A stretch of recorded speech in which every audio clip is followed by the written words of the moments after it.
Oke, kembali lagi di Himasi Podcast Every Friday. Kalian mau yang asik, mau yang seru, mau yang berwawasan, hanya ada di Himasi Podcast Every Friday.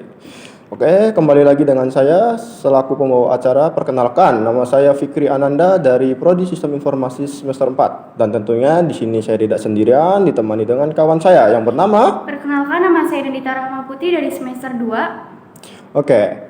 Nah, di tengah-tengah kita kali ini sudah ada bintang tamunya. Sebelum kita berbincang lebih jauh dengan narasumber kita kali ini, saya akan memberitahukan tema yang akan kita bahas kali ini adalah tentang teknologi Desain grafis. Siap. Oke Kak, boleh memperkenalkan diri Kak dengan siapa? Boleh. Saya dengan Irfan Budi Mulyana. Untuk kesibukan kali ini, kesibukannya apa Kak? Kalau boleh tahu Kak. Untuk kesibukan seperti ya udah kenal ya, maksudnya baru kenal. Iya, baru kenal ya. Nah, saya sibuknya itu kalau sekarang kebetulan semester 8 di Universitas CIC ini, dan kesibukan lainnya itu kerja ya di salah satu media broadcasting radio di Cirebon. Dan untuk kuliahnya sendiri mungkin ini nggak ada hubungannya sama materi atau podcast yang akan kita bahas, yaitu jurusannya sistem informasi. Tapi Kakak memahami kan tentang desain grafis ya? Iya, memahami. Oke. Kalau boleh tahu nih, desain grafis itu apa sih? Desain grafis, mungkin bagi teman-teman di sini atau kakak-kakak di sini mengenal desain grafis itu mungkin sebuah seni mungkin ya. Iya. Tapi sebenarnya desain grafis sebagai seni itu nggak salah, nggak benar. Tapi kalau desain grafis itu sebenarnya bukan hanya sebatas seni, tapi bagaimana cara seni itu dapat bekerja dan dipahami oleh banyak orang. Nah, terus selain seni, desain grafis juga bukan hanya sebatas software. Mungkin kita kenal yang namanya aplikasi Photoshop, Adobe Illustrator, CorelDRAW. Nah, bukan hanya sebatas itu. Tapi bagaimana orang yang mengelola dari software itu. Nah, misal ada seorang ya misal baru belajar desain grafis tapi sudah mengenal Photoshop, dia bisa mengelola softwarenya dan belum tentu nanti hasilnya itu dapat digunakan oleh banyak orang atau dipahami banyak orang. Contohnya gini, misal kita melihat ada rambu-rambu jalan di rambu jalan rambu jalan itu kan kita tahu tuh apa namanya, ada misal belokan ke kanan. Oke, jadi misal ada seorang desainer grafis yang baru mengenal desain grafis dan mereka mungkin belajar Photoshop dan langsung diterapkan nih. Misal belum tentu mereka dapat mengaplikasikan sebuah simbol yang diterapkan di desain grafis. Oke, mungkin mereka itu paham tentang feeling dari desain grafis itu. Oh, ternyata belokan ini bagus nih. Tapi kalau misal dilihat oleh orang ternyata itu simbolnya itu kecil. Nah, otomatis kan orang yang lewat itu ya bisa jadi nggak ngeliat atau bisa jadi itu cuma simbol biasa. Nah, bisa-bisa yang dari itu bisa lurus aja atau bahkan belok ke kiri. Nah, itu adalah salah satu penerapan dari desain grafis. Jadi seorang desainer grafis itu harus bisa menyampaikan informasi dengan baik untuk banyak orang. Contohnya ya tadi kayak simbol belok kanan, maka harus dibuat sejelas mungkin, mulai dari bentuknya, kemudian warnanya. Nah, kenapa warna di simbol itu warna hitam dan kuning, bukan warna merah atau hijau atau biru? Nah, di warna kuning itu memiliki arti atau makna psikologi dari warna sendiri. Mungkin gambaran secara luasnya kayak gitu, dan makna yang mungkin gampang kita pahami, desain grafis itu adalah sebuah cara atau teknik untuk menyampaikan informasi dengan visual. Mungkin gitu. Oke, berarti desain grafis itu bisa dikatakan sebuah seni juga kayak. Jadi di dalam sebuah desain itu mengandung sebuah makna. Bukan berarti kita membuat sesuatu itu tidak ada maknanya kayak. Oke, untuk ini nih Kak, semua orang apakah bisa untuk menjadi seorang desain grafis? Semua orang sebenarnya bisa aja, tapi ya tergantung orangnya sendiri apakah dia mau menjadi desainer grafis.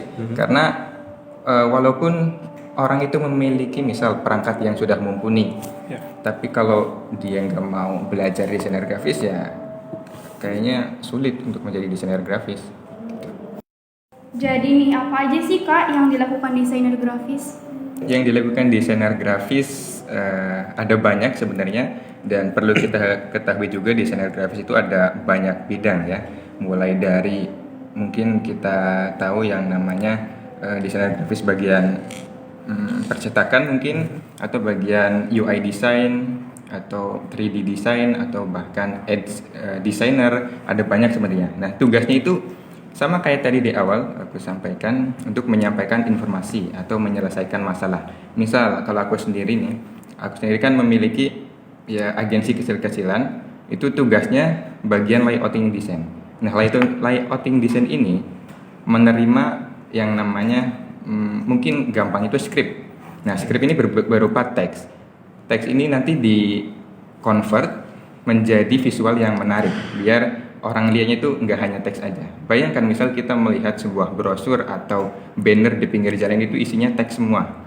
Nah, tentu ya siapa yang mau ngebaca gitu kan ya. Nah, kurang lebihnya gitulah, untuk menyampaikan informasi dengan baik dan benar dan bisa dipahami oleh banyak orang. Kalau media atau sarana yang bisa dipakai sebagai komunikasi desain grafis apa aja? Untuk medianya nggak usah jauh-jauh, di sini sudah banyak ya. Mulai dari mungkin buku, terus kemudian handphone, terus kita keluar sedikit, ada kampus kita itu di atas ada logo CIC, itu adalah salah satu media dari desain grafis. Kemudian kita ke jalan, di situ ada banyak banner berceceran mulai dari pinggir jalan, kemudian di lampu merah, dan ya dimanapun. Ada yang bilang juga desainer graphic design is everywhere, ada di mana-mana. Kalau dalam desain grafis ini apa aja sih yang perlu dipelajari? Dalam desainer grafis yang perlu dipelajari ya tentu saja software yang akan kita gunakan, dan software ini ada banyak ya, tapi biasanya kalau pemula yang baru belajar desain grafis itu kurang lebih kenalnya itu CorelDRAW, Photoshop, dan Illustrator mungkin ya. Tapi dalam menggunakan software ini ada satu poin yang sangat penting sebelum melangkah jauh ke depan ya, yaitu fundamental. Nah, dari fundamental ini si yang mau belajar ini tuh nggak tersesat ibaratnya. Contoh kayak tadi itu ada simbol. Nah, kalau mereka nggak memahami tentang fundamental, mereka nggak akan paham apa sih makna dari warna kuning, kemudian kenapa lampu merah warnanya merah, kuning, hijau. Nah, mereka nggak bakal paham kalau nggak memahami atau belajar dari fundamental dari desain grafis. Mungkin itu. Oke kak, kakak ini kan kalau tadi perbincangan di awal kakak ini jurusannya dari sistem informasi. Kakak bisa memahami semua tentang desain grafis ini, apakah sebelumnya memang sudah menguasai, sudah mempelajari, atau bagaimana kak? Oke, sebelumnya saya juga di SMK ya, ini kilas balik sedikit aja. Di SMK saya jurusan multimedia kebetulan, dan di multimedia itu kan banyak mempelajari sesuatu, dan itu hanya dasar-dasarnya aja, mulai dari desain grafis sendiri, kemudian fotografi, videografi, sampai install komputer juga ada. Tapi yang ternyata yang saya minati itu adalah desain grafis. Nah, mulai dari situ ya, setelah lulus langsung mencari-cari bagaimana caranya menggunakan ini, menggunakan itu, sampai sekarang. Emangnya nih kak, bekal apa aja sih yang harus dipunyai seseorang buat yang pengen jadi desain grafis tuh? Untuk bekal sendiri mungkin aku sampaikan 2 poin ya, walaupun nanti kalau kata desainer grafis yang lain itu ada banyak, tapi menurutku ada 2 itu, mampu dan mau dan mampu. Nah, kalau misal 2 poin ini sudah terpenuhi, itu aku yakin bekal itu cukup. Mau di sini adalah mereka itu mau jadi desainer grafis, dan mampu di sini mereka juga mampu menjadi desainer grafis. Oke, misal mereka maunya aja tapi mampunya belum bisa. Nah, dalam kemampuan ini bisa dipelajari, karena desainer grafis itu sama seperti keilmuan lainnya, kayak bidang biologi, kedokteran, atau akuntansi, mereka bisa dipelajari. Dan itu ya memang yang namanya belajar itu kan butuh waktu. Tapi misal salah satu ini nggak ada, contoh maunya nggak ada, ya hanya mampunya aja nih, itu nggak bisa. Jadi walaupun udah mampu, udah bisa desain grafis, tapi nggak mau, ya kurang bekalnya gitu, kurang lebih gitu. Oke kak, saya punya pertanyaan menarik yang barusan aja terlintas dari pikiran saya lewat. Apa perbedaannya antara desain grafis dan seniman? Desainer grafis mungkin ya. Iya, desainer grafis. Oke, desainer grafis dan seniman ini adalah 2 profesi yang mungkin bisa dibilang sama dan juga bisa dibilang beda. Ya, mereka memiliki kesamaan dan juga perbedaan. Iya. Kita mulai dari seniman. Nah, seniman itu mereka membuat karya hanya untuk mereka sendiri dan yang bagi yang paham aja. Oke, ini aku buat lukisan ini, dijualnya segini. Nah, bagi yang nggak tahu itu gambar apa sih mungkin gitu ya. Iya, iya. Tapi kalau desainer grafis itu berbeda. Mereka ada batasan-batasan yang harus dipenuhi. Contohnya aja misal kita membuat ya kayak contoh tadi aja ya rambu jalan. Kalau misal kita serahkan ke seniman, oke bisa jadi itu menjadi arah lalu lintas yang sangat bagus mungkin ya. Tapi kan enggak memenuhi dari rule dari desain grafis, yaitu dapat dipahami oleh semua orang. Iya. Nah, dari desainer grafis itu sendiri, ya itu tugasnya, bukan hanya di simbol lampu merah aja, bisa berlaku di semua bidang. Contoh kayak sebuah logo. Oke, logo. Kalau misal ada logo yang rumit, itu boleh aja sebenarnya, tapi kalau lebih baik lagi, logo itu memiliki logo yang simple misalnya, atau misal kita ke layout. Ya, mungkin kita juga pernah melihat layout yang benar-benar simple tapi informasinya tersampaikan, atau juga kita pernah melihat layout yang ribet sekali tapi ini sebenarnya apa yang ingin disampaikan gitu. Mungkin perbedaannya antara kegunaannya ya, dari hasil kegunaan karyanya gitu. Apakah karya itu berguna atau hanya sebatas sebagai hiasan aja. Jadi kalau di desainer grafis itu ini enggak sih mementingkan nilai-nilai seninya atau enggak, atau lebih mementingkan tujuan dari si hasilnya itu? Iya, kalau desain grafis lebih mementingkan kegunaannya atau bagaimana hasil itu dapat diterapkan dan dipahami oleh semua orang. Nah Kak, saya juga kan di sini juga sering dapat kayak job kecil-kecilan lah. Pernah soalnya saya disuruh desain di salah satu rumah makan ternama di Cirebon, makanan tradisional. Di situ saya juga disuruh, cuman kalau saya ini udah punya ada desain mentahannya, jadi cuma hanya untuk dirapikan aja Kak. Nah, bagaimana sih Kak cara kita untuk bisa menentukan, mungkin ya kalau misalkan pikiran-pikiran kita ini tentang duit, bagaimana cara kita bisa mengukur sebuah desain itu sesuai dengan harganya? Lihat dari segi apanya gitu.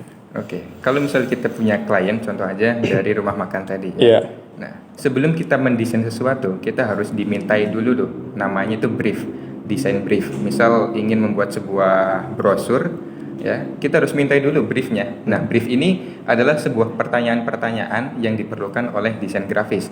Mulai dari pertanyaan ini buat siapa aja, buat umur berapa, dan untuk kalangan siapa aja, kemudian warna dominannya apa. Nah, itu sangat diperlukan.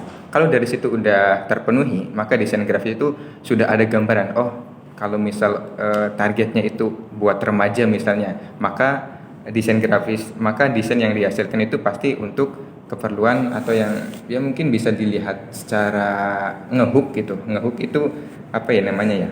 Kayak nembak gitu. Yeah. Jadi remaja ngelihat desain itu langsung, oh ini aku banget gitu tuh. Nah, dari situ ya udah bisa disimpulkan kalau misal banyak yang datang ya otomatis kan kalau desain grafis kan ke situ ya agar orang orang itu tertarik untuk datang ke rumah makan. Jadi kalau misal berbicara tentang harga tadi ya dari situ ukurannya. Dan sebenarnya kalau harga itu bukan ditentukan di akhir ya, ditentukan di awal sesuai paketnya. Misal untuk desain brosur aja buat berapa desain ada harganya sendiri gitu. Oke, bagaimana caranya bisa kita meyakinkan si klien tersebut dapat mengerjakan dalam misalkan senggat waktu misalkan hanya sebulan atau misalkan lebih cepat lagi? Gimana? Jadi apa ya? Jadi misalkan kita kan punya klien nih, klien kan pasti menanyakan sampai kapan ini jadinya proyek ini. Kan pasti ada tenggang waktunya. Nah, buat kita sebagai orang desainer grafis itu bagaimana cara bisa menentukan hasil akhir dari desain tersebut? Hasil akhir itu maksudnya waktu selesai beres semua desainnya. Oke, kalau itu biasanya kalau aku sendiri itu udah ditentukan di awal. Nah, di awal itu sebelum deal, aku biasanya menentukan mulai dari harga, kemudian batas waktu, kemudian brief tadi, dan juga uang muka. Nah, itu udah harus wajib sebenarnya sebelum mengerjakan sesuatu. Karena kalau misal dari poin ini nggak terpenuhi, maka si klien ketika di tengah-tengah itu bisa aja mereka seenak sendiri gitu. Harusnya waktu ini sudah selesai, revisi udah selesai, tapi kalau kita nggak ada persetujuan di awal, ya mereka masih punya kekuatan untuk komplain, ini desainnya kurang ini. Ya, gitu. Kuncinya sih sebenarnya di awal aja sesuai persetujuan awal. Oke Kak, berarti untuk menjadi seorang desain grafis itu tidak sembarangan ya ternyata. Karena saya waktu kemarin itu asal nerima karena basic saya itu bukan sebagai orang desain grafis juga. Jadi asal dia hanya ingin dirapikan aja desainnya gitu. Jadi saya tidak bisa menentukan biaya, terus juga tidak bisa menentukan kapan selesainya. Jadi yang terpenting pekerjaan tersebut selesai, dan ternyata tidak segampang itu untuk menjadi seorang desain grafis. Ada Namanya cara-caranya, mungkin. SOP lah ibaratnya itu. Oke. Berarti ruang lingkup sebagai desain grafis itu sangat luas Kak ya. Sangat luas. Oke. Jadi nih, ada nggak sih dampak kemajuan teknologi terhadap desain grafis ini?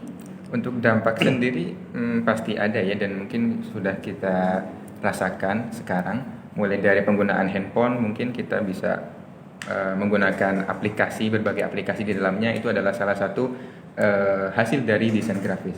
Kemudian kita juga bisa melihat iklan di Facebook, mungkin kalau pernah ngelihat dan pasti ngelihat ya.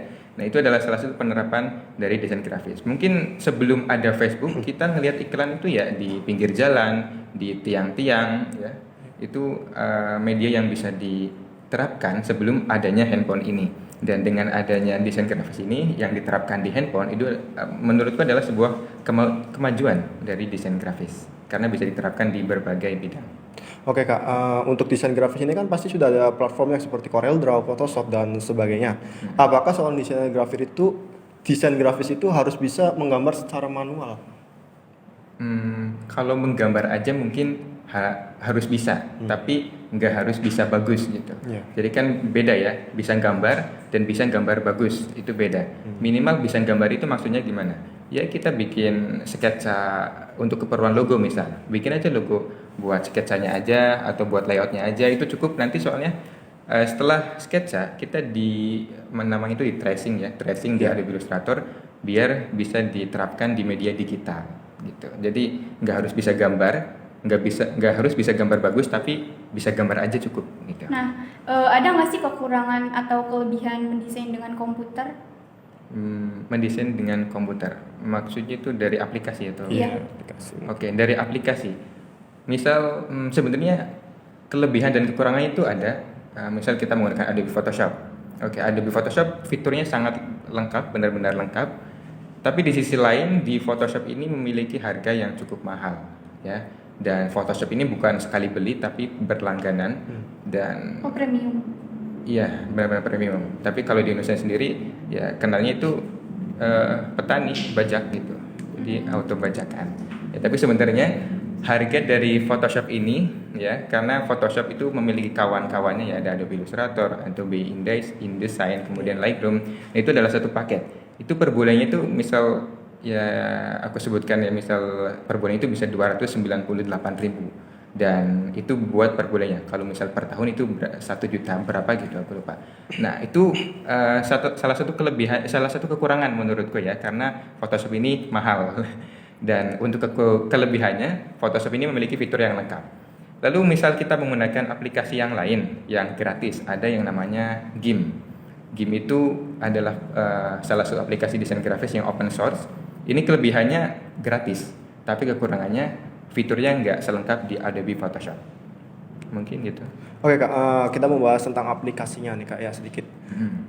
Menurut Kakak nih, buat orang yang awam atau yang baru ingin mempelajari tentang dunia pereditan seperti desain grafis, ada saran tidak untuk menggunakan aplikasi apa yang layak untuk digunakan sebagai orang pemula gitu Kak? Mungkin dari CorelDRAW atau Photoshop itu lah. Perbandingan yang sangat umumnya aja dari dua itu. Oke. Untuk awal-awal mungkin kembali ke orangnya, karena misal langsung diarahkan untuk belajar ini tapi ternyata udah paham ini, itu akan susah ya. Tapi misal dari orang itu udah ada gambaran, kayaknya pakai Photoshop ini enak nih, kayaknya pakai CorelDRAW ini enak nih. Nah, itu kembali ke orangnya. Tapi perlu diketahui juga nih, di aplikasi editing itu memiliki macam-macam atau basis yang berbeda. Kalau CorelDRAW itu basisnya adalah vektor. Kemudian kalau Photoshop itu adalah bitmap.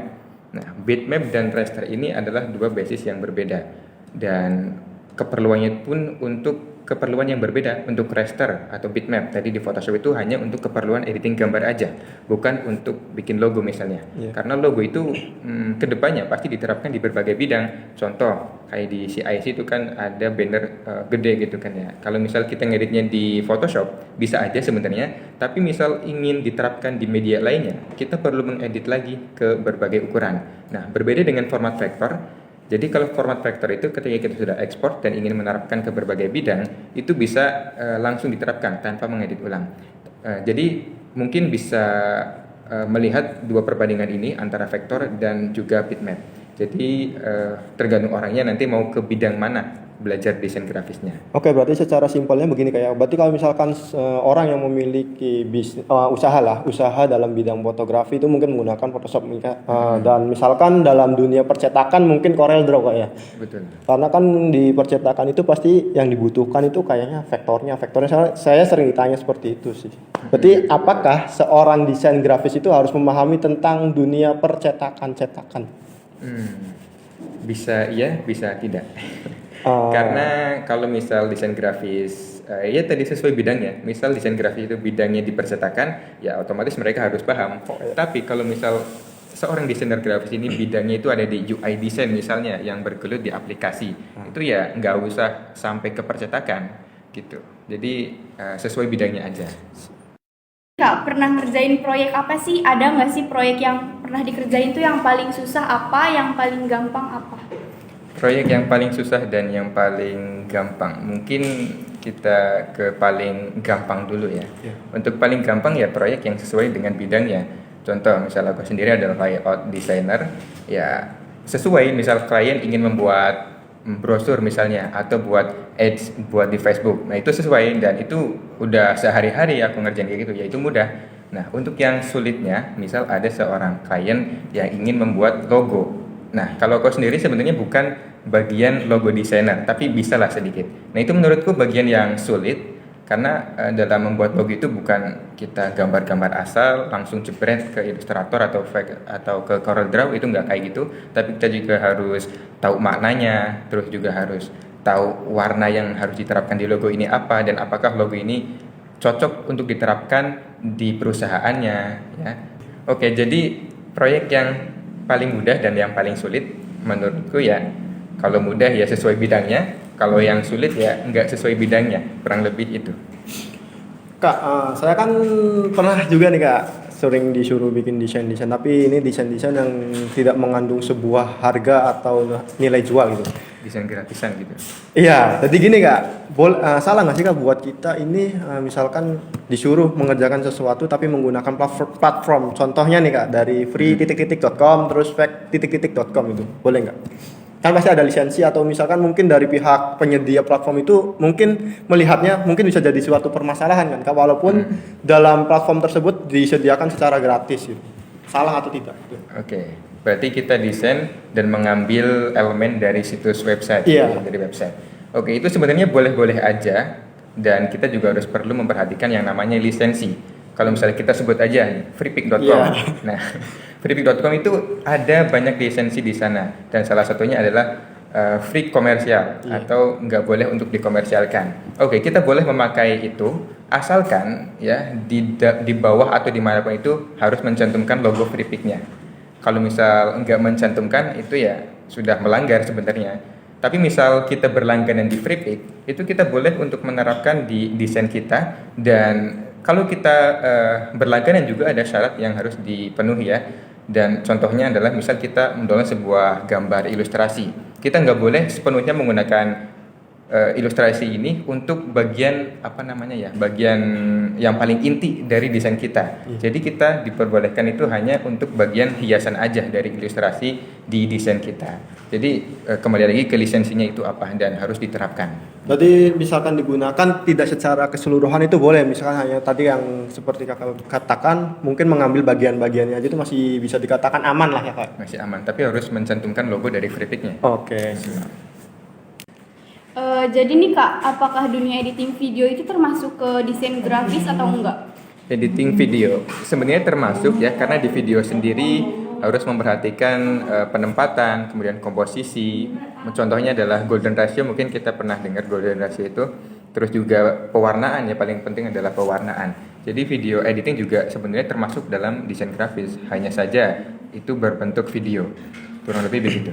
Nah, emangnya komposisinya apa aja buat editing video? Untuk komposisi sama ya. Misal kita tahu yang namanya format rule of third, dan rule of third ini ada di berbagai bidang. Contohnya di desain grafis juga berlaku, kemudian di fotografi juga berlaku, dan di video juga berlaku. Kemudian dari layout juga termasuk ya, mulai dari typografinya, kemudian penempatan shape-nya, dan juga tadi pewarnaan. Itu adalah salah satu dari komposisi desain grafisnya. Boleh disebutin nggak Kak unsur-unsur atau elemen yang ada di desain grafis itu apa aja? Untuk unsur atau elemen itu ada ya, dan itu bisa kita pelajari di fundamental. Salah satunya adalah mulai dari titik, kemudian garis, kemudian shape, kemudian form, typography, dan warna. Nah, itu adalah dasar-dasar atau elemen dari desain grafis. Dan perlu kita ketahui, kalau kita melihat desain grafis atau hasil dari desain grafis itu sebenarnya terbentuk dari elemen ini. Jadi pentingnya fundamental itu ya di sini kita harus tahu garis itu ditempatkan buat apa, kemudian shape itu buat apa, dan warna itu buat apa. Oke Kak, dari tadi kan Kakak menjelaskan sesuatu, menjelaskan jawaban dari pertanyaan kita ini selalu membawa kalimat fundamental dan fundamental.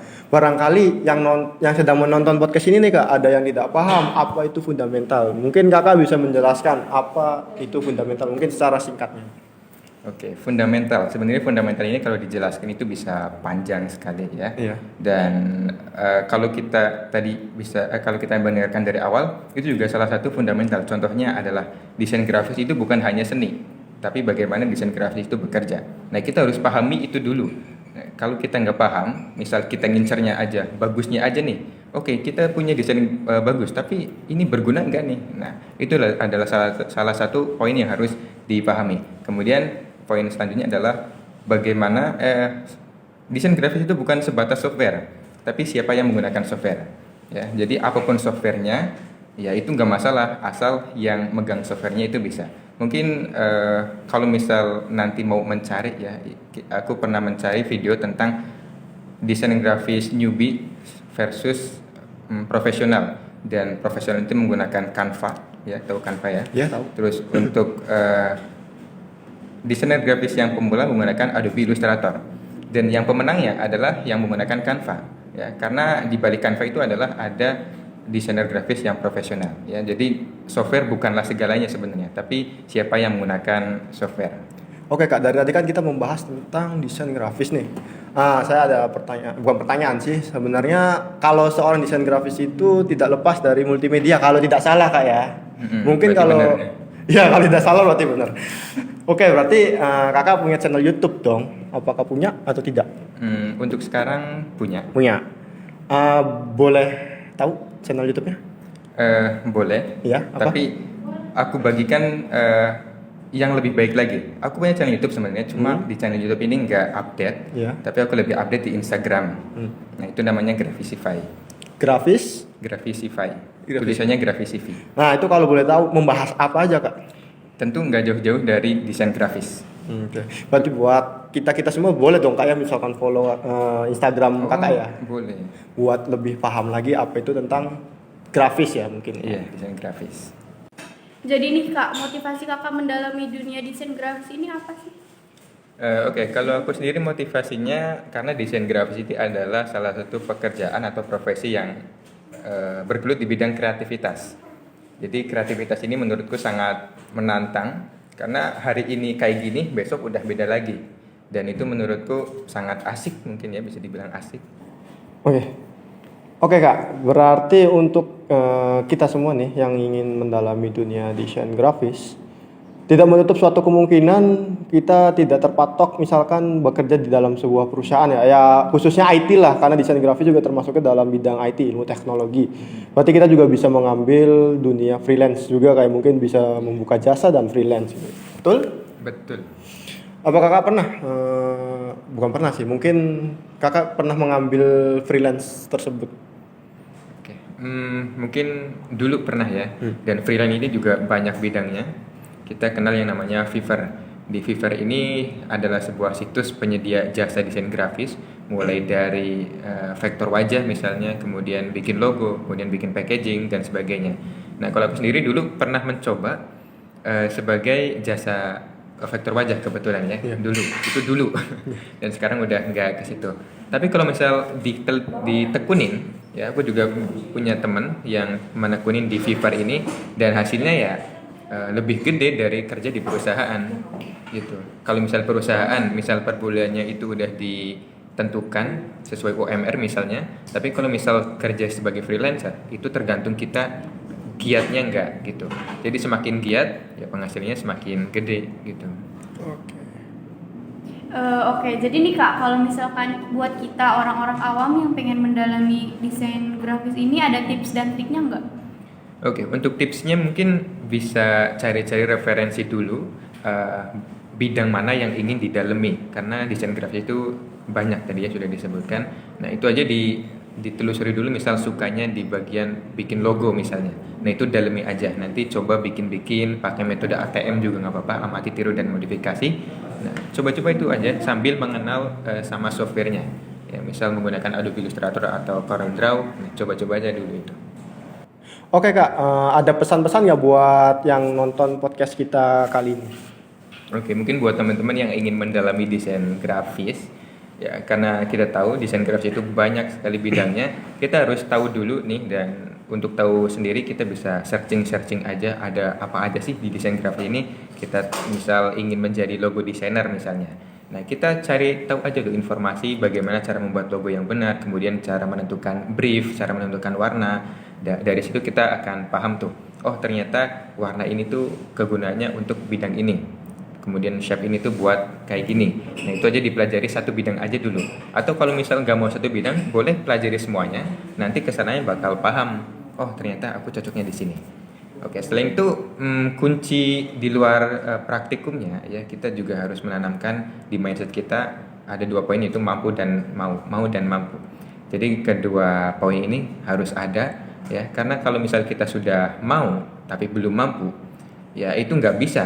Tapi kalau misal mampu ini belum ada, itu sebenarnya nggak masalah karena masih tetap bisa dipelajari. Tapi kalau misal mau ini nggak ada, wah itu yang bikin masalah ya, karena ya kalau nggak mau gimana mau belajar gitu. Kurang lebih begitu.